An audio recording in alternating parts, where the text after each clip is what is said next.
Anyone who doubts this, let them know that if today in Burkina Faso we decide to become, in 3 or 5 years, the leading exporters of cocoa, we will be.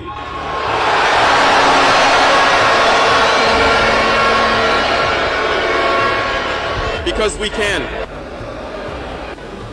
On industrialization, several projects are underway. We won't list them here, but this is a vow. We will do everything to make sure this project comes to life.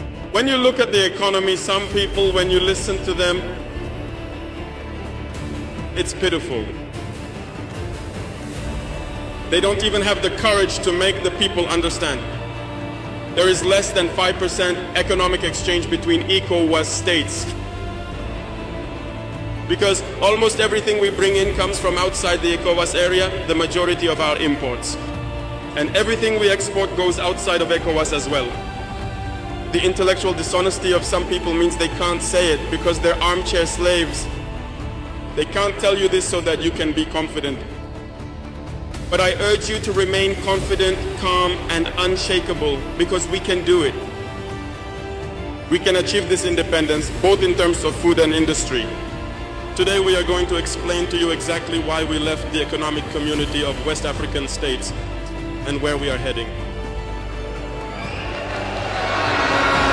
It is important to remember that it was created in the year 1975, and it was formally established by the vast majority of the various heads of state who originally came to power through military coups, as they often like to say. They were military leaders who took power and took responsibility for creating ECOWAS so that there could be real economic growth for the people within this region. Later on, the so-called Democrats took over the leadership of our states. They thoroughly and systematically dismantled the community of its very core and essential foundation. When, on July 26th, the nation of Niger decided to boldly take its own sovereign destiny into its own hands, we were genuinely surprised and taken aback to see ECOWAS appear out of nowhere with a fully mobilized military standby force. Where was this force? When thousands and thousands of Nigerians were being killed by terrorists. Do you think it's just women of letters who are in Niger? There are fighters over there. The Nigerian army is a warrior army. They have been fighting for years. This is not a parade army or a peacekeeping army. And the armies of the AIS have decided to unite. We are waiting for this standby force.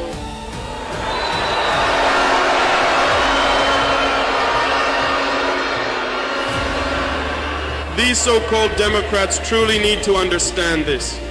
When many thousands of innocent Nigerians died in their hospital beds, specifically due to a severe lack of electricity or a critical lack of life-saving medicine, that is a crime. They are responsible for these sanctions. They are responsible for these deaths. The same thing is happening in Mali. With Burkina, we have indirect sanction because people need to understand when they take their orders from the other side, they come and do everything to enforce them. It's shameful. Some parties have now decided not to supply electricity to our countries.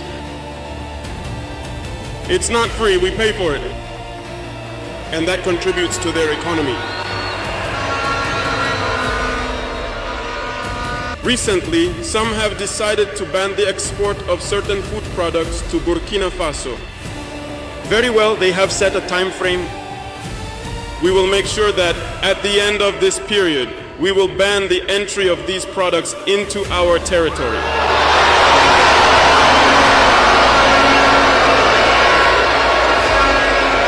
We are capable. We are capable, and we are more than capable. We have carried out many experiments this year, and I can assure you that when it comes to food, Burkina can be self-sufficient. and we have hard-working farmers. We will do everything possible so that our farmers can plow their land and farm with dignity. We cannot make a revolution without communicating. Some will say that we shouldn't talk too much, but when we don't speak, manipulation takes over.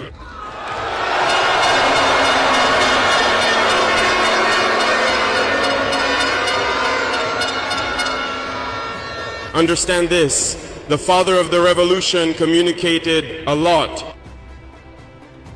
I'm talking here about Thomas Sankara.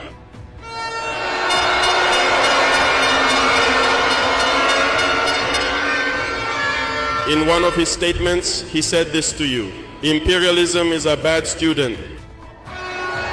When it is sent out of the classroom, it comes back, it always comes back. And I remember that when he addressed his fellow members of ECOWAS, he said that to break the umbilical cord that ties us to imperialism, don't go looking for a state midwife with gloved fingers and a well-sharpened pair of scissors to cut that cord.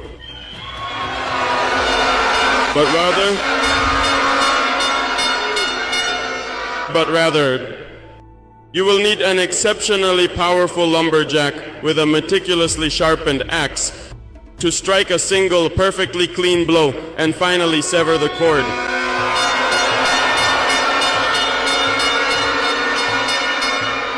God does not love those who do not fight. For as they say, help yourself and heaven will help you.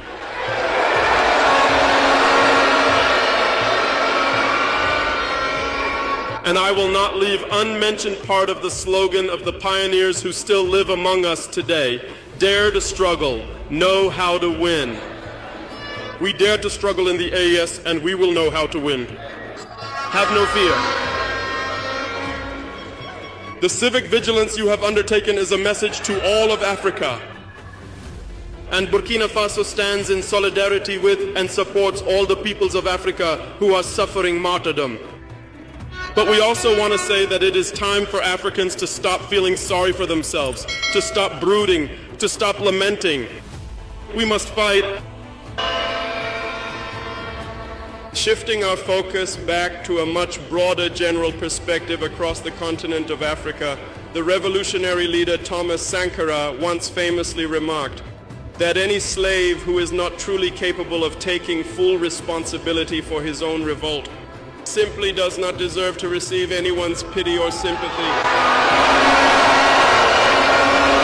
This slave alone will be responsible for his misfortune if he harbors illusions about the suspicious condescension of a master who claims to set him free. Only struggle brings liberation. And let me tell you that if, in order to free himself, a slave entertains illusions about the providence of a belief that his master imposed on him to keep him in darkness, he is fooling himself completely. He will remain forever blind in the darkness and will never see the light of day.